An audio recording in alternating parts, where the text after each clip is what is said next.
প্রত্যেক বছর রামপুরহাটবাসীকে কালিসারা আমতলা সার্বজনীন দুর্গাপূজা কমিটি একটা নতুন চমক দেয়।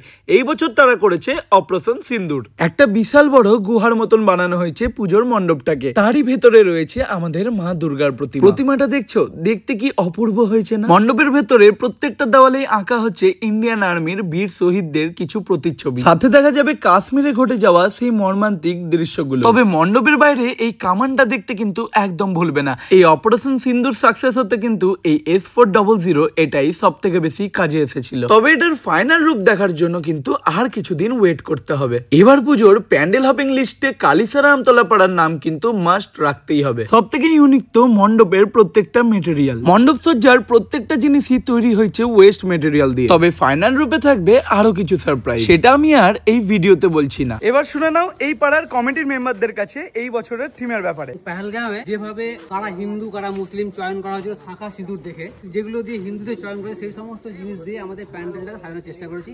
এছাড়াও বিশেষ কিছু উপকরণ যেগুলো পরিত্যক্ত মানুষ ফেলে দেয়, সেই উপকরণগুলো আমরা প্যান্ডেলে কাজে লাগিয়ে এবারে আমাদের থিম পহেলগাঁও হত্যালীলার প্রতিবাদে করেছি। অপারেশন সিন্দুরে সেরকম কিছুই লাগানো হচ্ছে, যেরকম রিজেক্ট তিরপল আছে, ভাঙড়ির কিছু কিছু লোহার মেটেরিয়ালস, আরো আদার্স মেটেরিয়ালস আছে, যেগুলো দিয়ে আমি চেষ্টা করছি পুরো বিষয়টা।